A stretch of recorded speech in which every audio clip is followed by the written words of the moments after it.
Welcome to Face to Face. This is a show about change and what's next. It's a show that asks questions and peels back the layers of our average everyday experience and goes beyond scratching the surface. We interview people doing incredible things who are making a difference around the globe. Join me as we listen in and get one step closer to understanding that big ideas shared create collaboration. Collaboration can inspire community, and communities create social change. I'm David Peck, and this is Face to Face.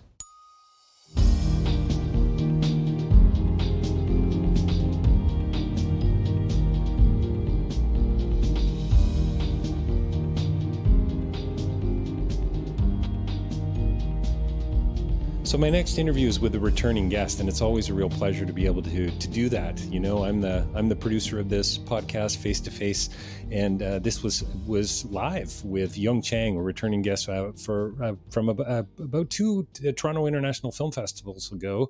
I had the pleasure of interviewing him and Robert Fisk about This Is Not a Movie, a great film. You've got to see that for so many reasons, but also Yung and I. There was just so much to chat about. There always is. And I always feel, you know, you've heard me say it before, but I feel as if we barely scratch the surface on these conversations. Check this out. The film is Wuhan, Wuhan. Wonder what it's about. Here's the quote. Quote, "We are from different lands and are separated by mountains and water. Yet above us, we share the same sky and the same feelings," close quote. Written in the 7th century, and you're going to have to watch the film and listen to the interview to know why that helps to provide some context for this story in this film. 30 filmmakers were caught in the lockdown. They were there to film another documentary about the Yangtze River, something Yung knows quite a bit about, actually, and if you haven't seen that film, Up the Yangtze, you really need to. And they were able to capture what was going on in Wuhan very recently.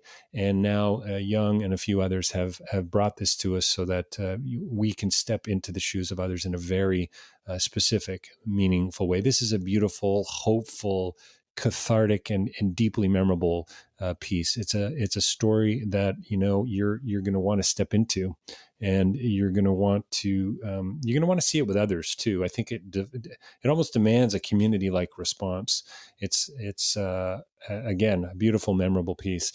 And Yung and I we chat about why it was important for him not to politicize this, why this was a universal story. We talk about similarity through difference. We talk about the poetry of the city and its history, and why that's important to not only this film, but also to it's important for the world to know that, and to see the response of just, you know, everyday people who are making contact with reality in many different meaningful ways. And so you're going to enjoy this film. You really are. It's like I said, it's a beautiful piece. Have I said that before already? Can you tell that I liked it?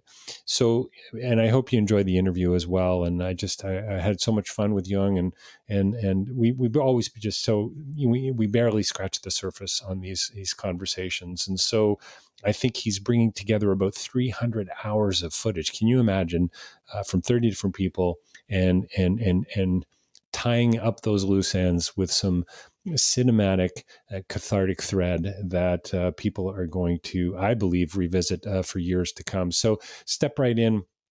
Look for the film. You can check it out online, or at least you can find out more about the doc and about Yung and who was involved, the wuhandoc.com. And it's at festivals. It's been at festivals. We did this interview during Hot Docs, and there's many more coming up for this film, and they're on the site. So definitely check that out as well. And don't forget, if you're looking for more information about the work I'm doing, davidpecklive.com, you can find out more about my writing and my speaking, and of course the podcasting there. And if you landed on that this interview through iTunes or Acast or Spotify or whoever it is, please do check out the site, davidpecklive.com. Sign up for the newsletter. If you want to advertise on the podcast, let us know.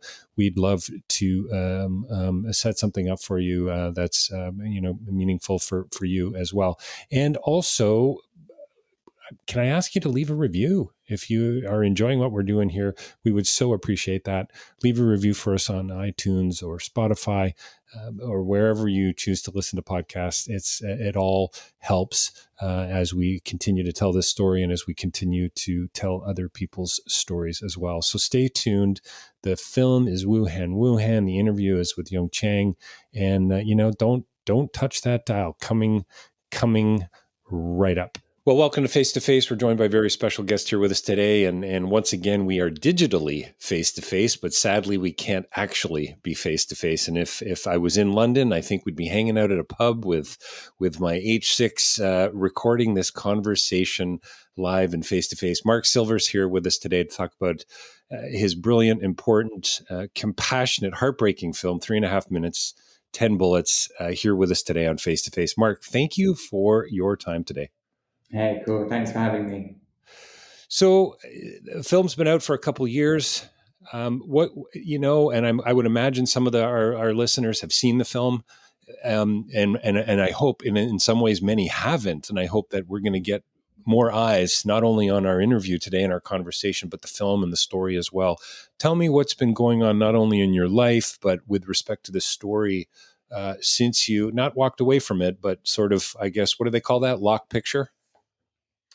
Well, we were, tragically, very fortunate that when we were locking picture, the beginnings of the sort of Black Lives Matter, like the rumblings of Black Lives Matter was beginning, which coincided around the same time that we submitted to Sundance. So we premiered there in January 2015. And then at Sundance, HBO picked up the film, and it played in cinemas that summer, and then went on to HBO after its cinema run. And again, tragically, I remember every time that I used to come into the US to do, screenings or Q&As or whatever, I would literally have to learn the name of a new person who'd been, shot by the police, or in another stand your ground case, like literally every time I flew into the US. And it was almost, it was like awkward to add another name to this list. Surreal. And this was obviously all before the days of Trump, when, when I now look back at 3.5 minutes, it's almost, I see in the character of Michael Dunn, who was in the end convicted murderer, I see the sort of latency of what now everyone is like openly referring to as white supremacy, but obviously at that time, that was not how he was framed in the film. So yeah, it's a very interesting thing to have made a film that continues to resonate, and not only continues to resonate, but sort of the snowball surrounding it just gets larger and larger, right, as we become, let's say, more open to talking about these like very well conscious and subconscious biases that obviously play a massive role in that film. So, okay, I'm just going to call us out here. Two white guys here talking about this not only an underlying issue, but incredibly, it's unconscious bias, but it's also in many cases very conscious bias as well. I mean, sometimes unconscious bias is just racism, isn't it? So at what point in the process or the filmmaking, the unpacking of the storytelling, did you have any recognitions, like shocks of recognition, where you went, wow, this is kind of shining a light on my world where I grew up? And I mean, honestly, Mark, how can you not, right, sort of feel that way to some degree? Yeah.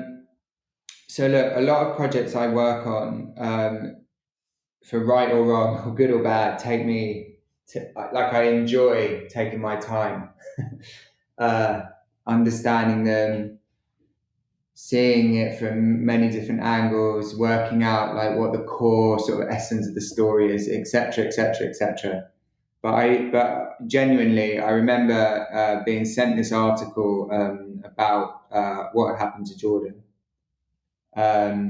with an email that said, is this of any interest? The people that sent it to me were interested at the time in doing a film about guns in America. And it was one of the very, very few times in my sort of journey through filmmaking that I could see the film straight away. In 10 post-it notes, I could see the film. It didn't really change that much, amazingly, Wow. like all the way through. Obviously, there's some nuances, but essentially, and the reason for that was going back to a question, was because in the character of Michael Dunn, whilst I don't know anyone that would have reached across and pulled out a gun from their glove compartment and shot somebody, I do not know anyone that would be on that end of the spectrum. But the invisible, unconscious, etc., biases that are going on in that story, there were many people from where I come from, like suburban London, who would have been scared of 4 black teenagers wearing hoods in the back of a big car playing loud hip hop. And in that moment where that resonated with me, I realized this is not a film. I mean, of course, it is a film about a black family who are going through the most atrocious of experiences. But really, this is a demand, and I was going to say invitation, but it's obviously much more dramatic than an invitation. It's a demand that white people, by watching the film, get to see a reflection of themselves somewhere on that spectrum. And once, I very fortunately, immediately understood that on the reading of this article, and then that's what kind of set the journey to then meeting Jordan's family in Jacksonville and Atlanta. Mark, it's so easy to sort of say, well, that's how this guy behaved, right? I would never go there. I would never reach over intentionally, pull out the handgun, pull the trigger, not just once, but 10 times, shooting at I mean, this story is just insane, really, right? It's just infuriating. I felt like, boy, I mean, not that I could have done anything, but I think it's a testament to your filmmaking skills and drawing us in the story itself, the tragedy of it, wanting to help, wanting to step in some way. It's easy to point the finger. Do you think, this what I would call crazy stand your ground law? Do you think this guy, really felt like he was defending himself, or was this just a defense of his supposed defense, if that makes any sense at all? I feel like he thought he was defending himself. That doesn't mean that him defending himself was in any way based on what you and I would call reality. Right. Then there came a point where I got to a point of thinking he was never defending himself from. I don't believe he was ever defending himself from someone with a gun. What he was defending himself from was an assault on his supremacy, on his perceived supremacy. Right. And that does not fit into the stand your ground doctrine. Right. And I think he realized that he had done that, and therefore spoke about this shotgun that was never there, and etc. So it's not that I believe that he was defending himself from a gun, but I believe that he was defending himself from what he perceived to be an affront. Which is kind of an argument against the whole notion in the first place, isn't it? It's exactly. Just, when you start to peel back the layers, the absurdity of it, and to see Lucy, right? Yeah.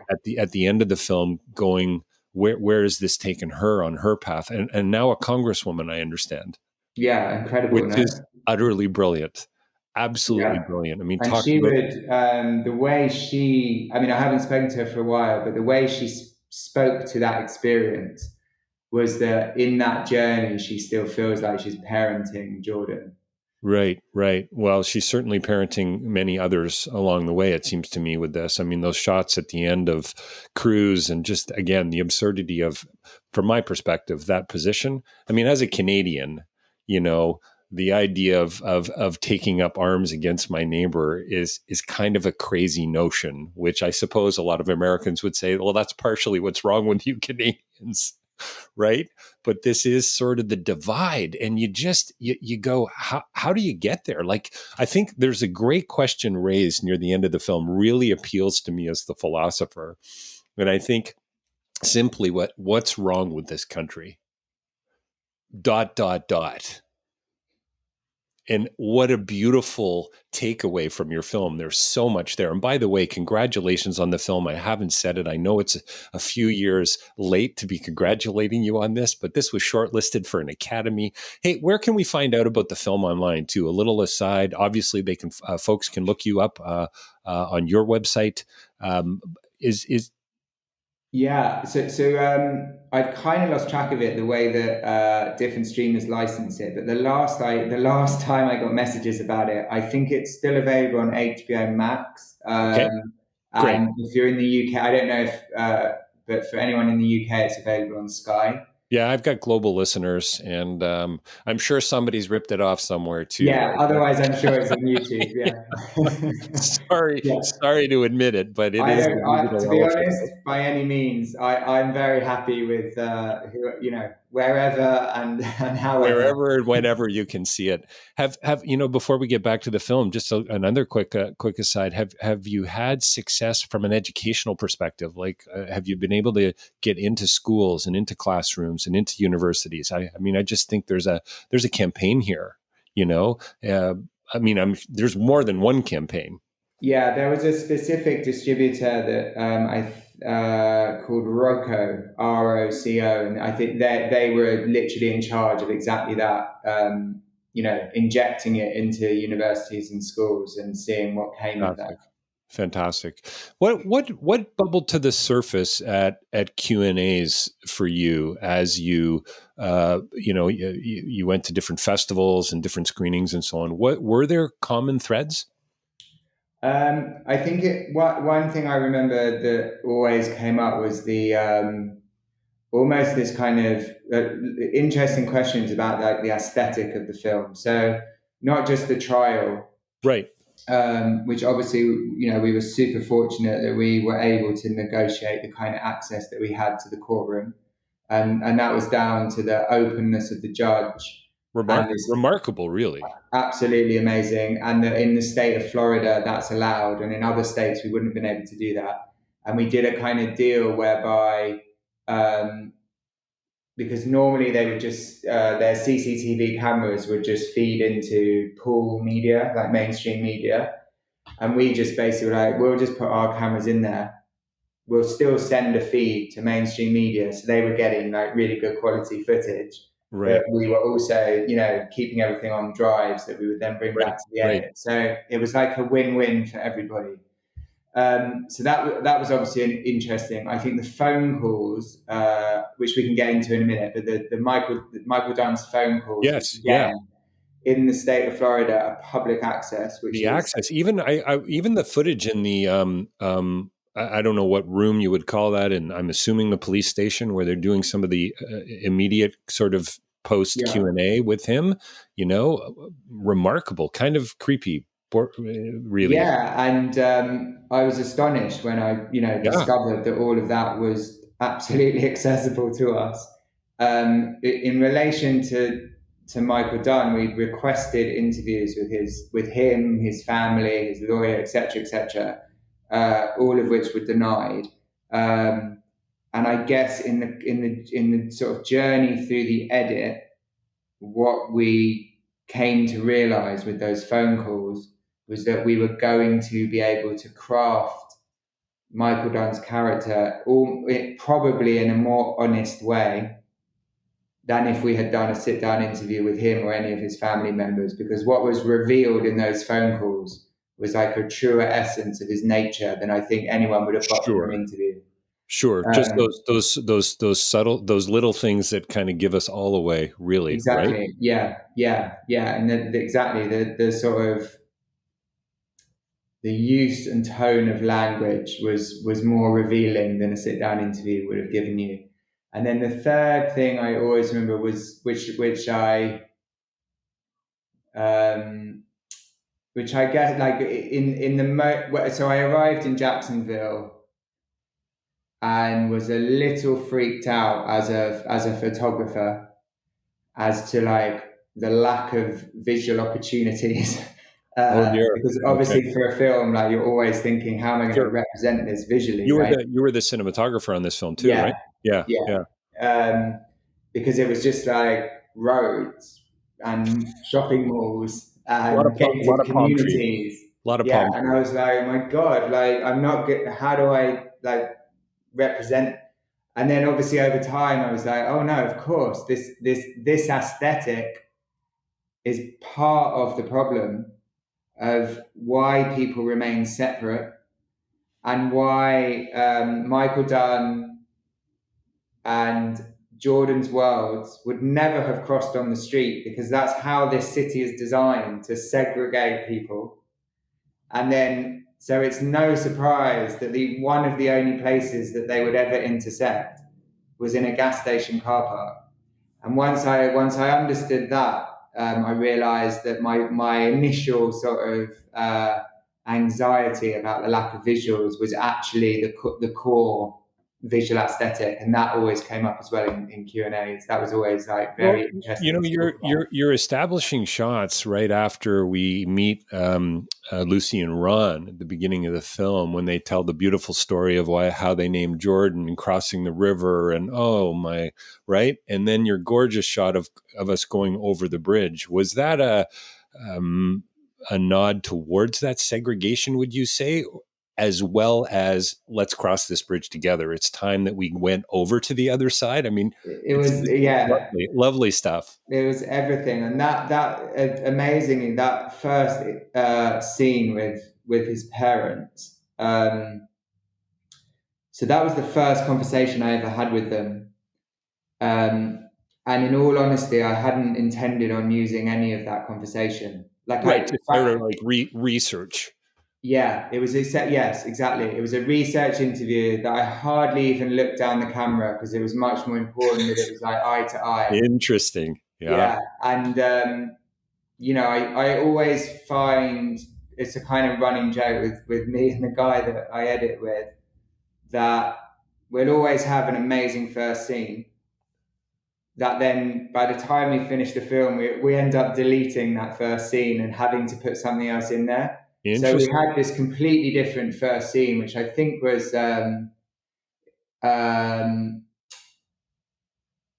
God, I think it was, oh God, I can't remember. It was Michael Dunn referring to a movie he'd watched over Christmas or something. It's a Wonderful Life or something. And we had all these Christmas shots of Jacksonville, and it was like a killer, you know, like crazy Right. beginning.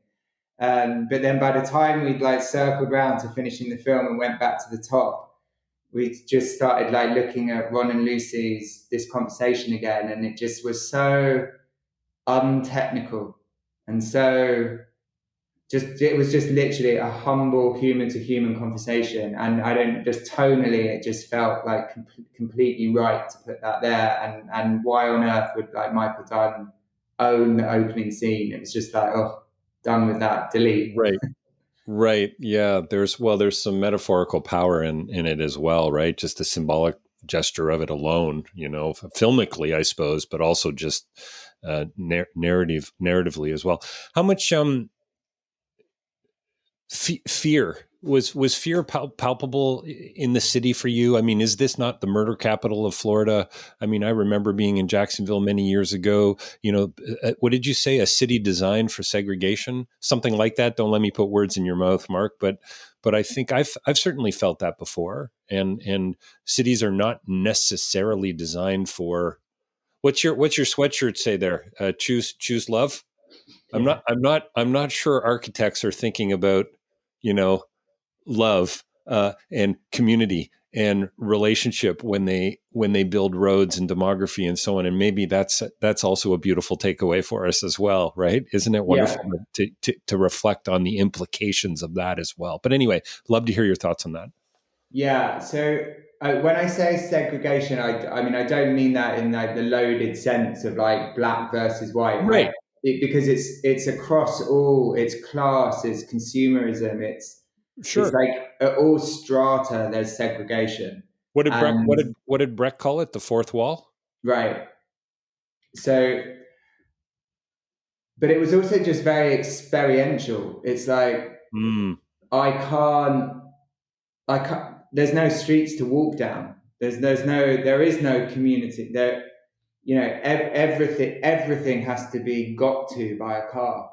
right. Um, so you're literally. I mean, nowadays you would nowadays. I mean, it's only 5 years later, but 6 years later. But nowadays, I would yeah that would sort of manifest as the filter bubble, I guess.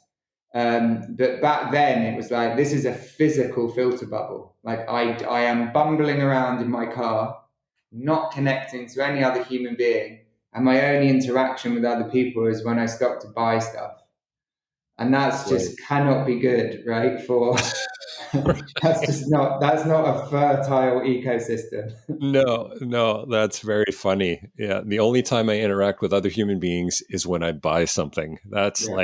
That's like my soundbite for the day and possibly for the week. That's really quite remarkable. I know we're limited on time, and I knew that going in, this was going to be one of those conversations that could go on for quite a while. I feel like we should be doing a panel discussion together in front of 500 people. I'm saying that more and more of late. What do you take away about the legal system? You know, I just want to make a comment about the judge. You have that great shot of near the end of the film where just before he closes the door and walks through it, it's like he's just kind of going, "Okay, my work is done here." Or maybe it was the final shot for the film for the camera. I don't know what it was, but are you confident that things are getting better?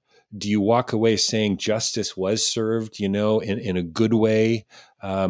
Yeah. Anyway, I think of the shot of the families at the end in the room holding hands and praying. Like there's so many places we could go with this, Mark. No. Yeah, it's a really good question. So I sat through the trial at the back of the courtroom,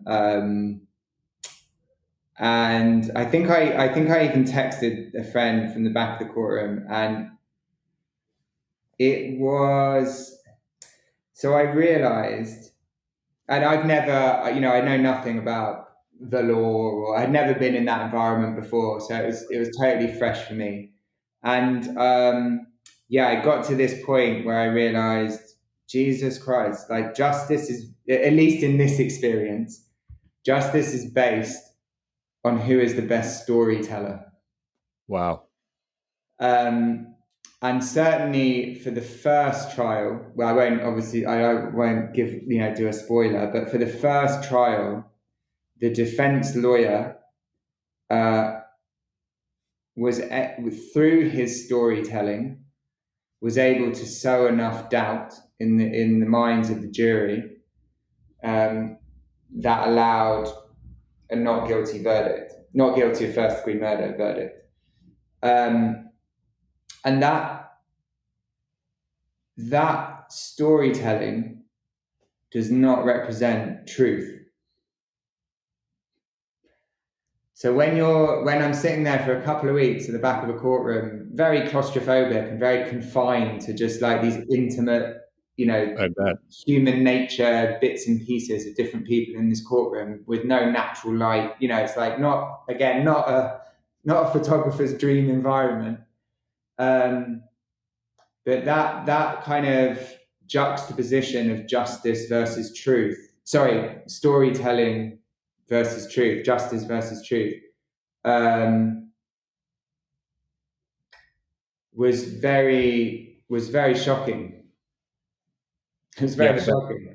Well, Um, I couldn't help but think, Mark, too. There was a line that you leave in the film about the stipulation of fact. You know, you go here, and when right, and so and as a philosopher, of course, this kind of stuff really appeals to me. I mean, what is actually true, right?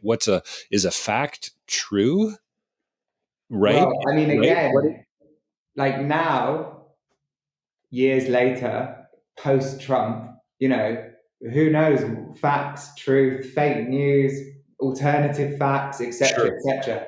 sure, Now we, comedically speak about these things in a sort of post-Trump era, and obviously this film was pre that. But when I watch it now, with like in a post-Trump era, I can see that there are like philosophical themes, let's say, oh, yeah, absolutely. within the film that were prescient, that very I had no idea would play out so Oh, interestingly.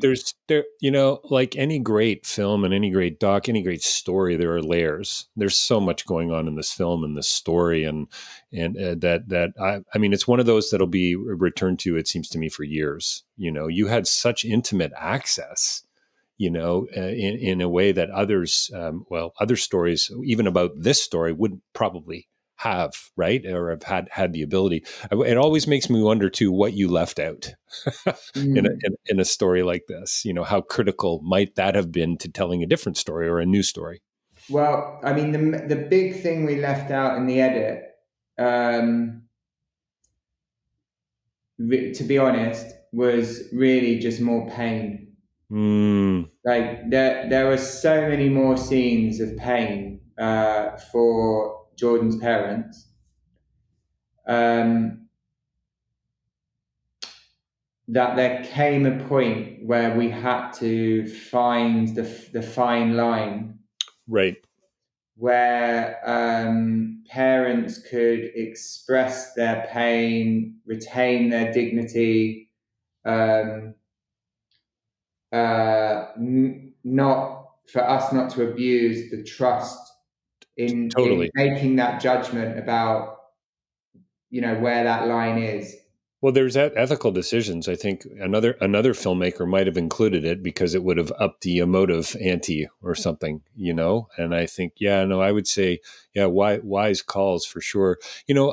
Thinking about the pain and the relational component, help me out here, but Leyland Brunson, Tommy Storns, Tevin Thompson, his three friends, Jordan's three close friends, the basketball court scene, and they I can't remember what the line was, but something as if they were saying it to Mark, if they'd hung out with us just for a day. Yeah, yeah, Like, honestly, I'm getting goosebumps, yeah, right?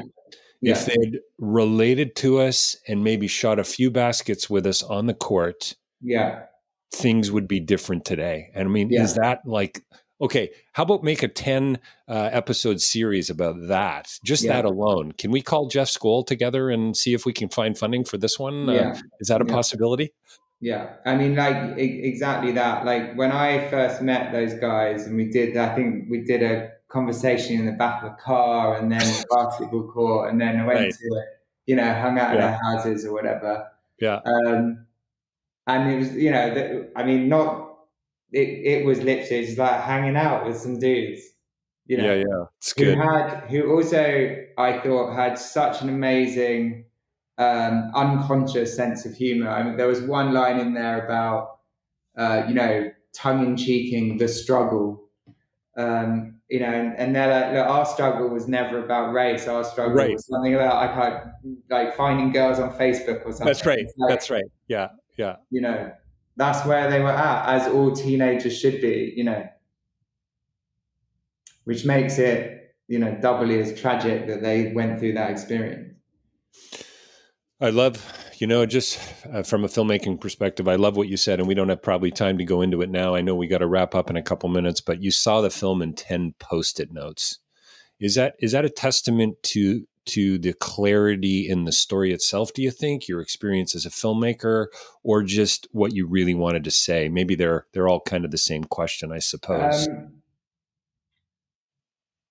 Well, I just come off. Well, I'd only made one feature length film before that one, um, which was an insanely steep learning curve, a vertical learning curve.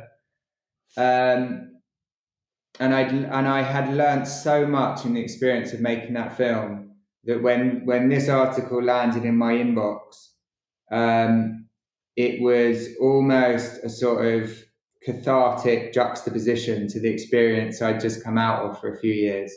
And so I think partly it was just the, yeah, if this sounds like a crazy couple of words mixed together, but the sort of the clarity of the absurdity of Stand Your Ground Mm. was one beat on that.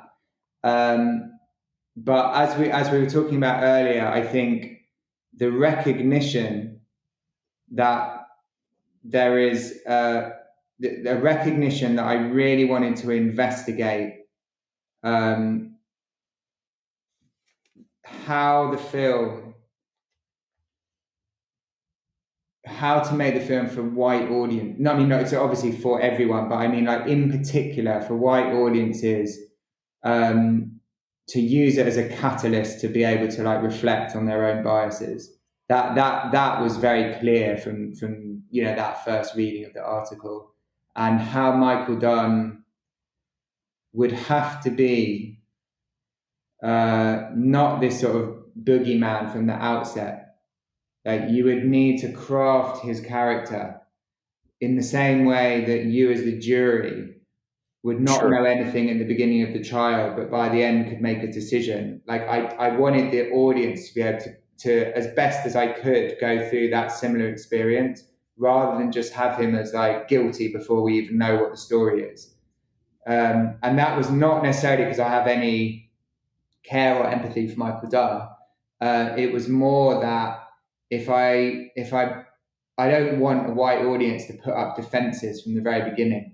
I want to be able to like seduce them through Mm. along this journey so that without even knowing it, they're seeing parts of themselves in that film.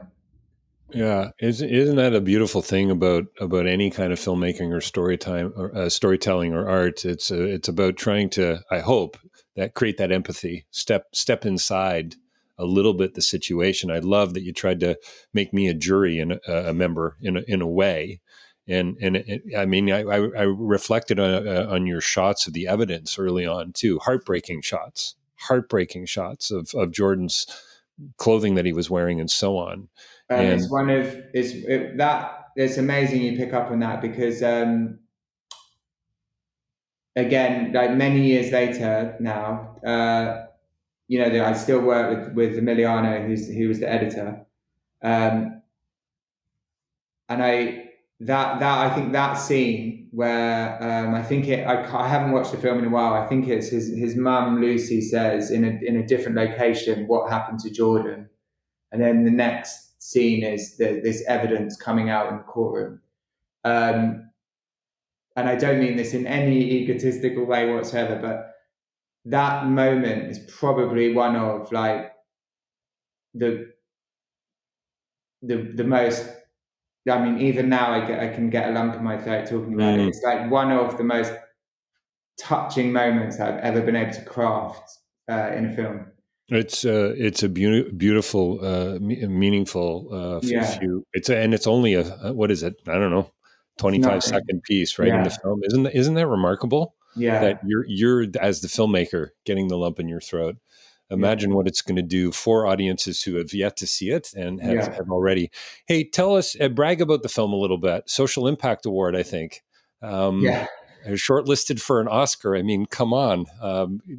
It's been noticed. I think, Mark, what's cool about this story too for me is when people peel back a layer, they're going to go, "Oh, I remember this story." yeah, But if somebody said to you, "Oh, hey, do you remember?" Right? But as it like they wouldn't just pull it out of the historical air, right? So there's this iconic edge to it, which I think is going to be a good thing on a social level. That's my 2 cents anyway. yeah. I think So look, I've done a lot of different projects over the years, and for me, 3.5. Like if people ask me, what can I watch of yours? 3.5 is the one that I sort of believe or have the experience of sort of knowing that it is unfortunately like timeless and super universal. Is couldn't be more like micro and intimate, yet speaks to these macro systemic So issues. good.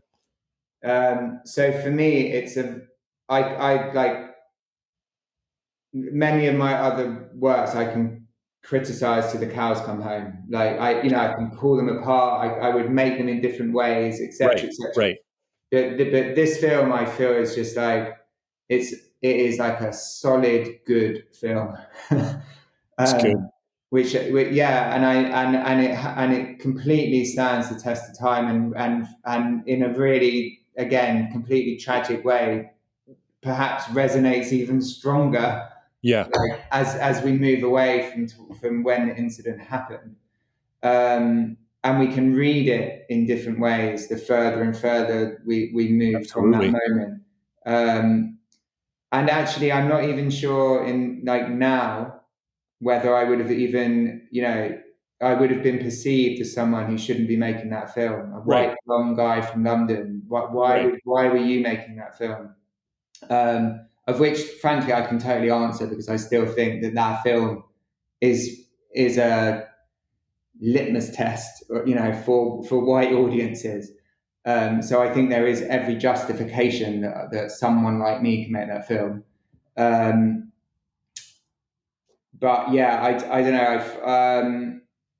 Unfortunately, I think that, yeah, like you said, like that film will kind of stand the test of time. As I said, I don't mean that, like, frankly, not a lot of my work necessarily will do that. So I'm not Well, at all saying that. Mark, time will tell. Time will tell. Yeah. I do understand, though, being analytical and self-critical and reflective and so on your own choices and so on. And looking back, I was reading quite a comical article yesterday. Kevin Bacon, of all his films he's ever made, wants to go back and remake Tremors.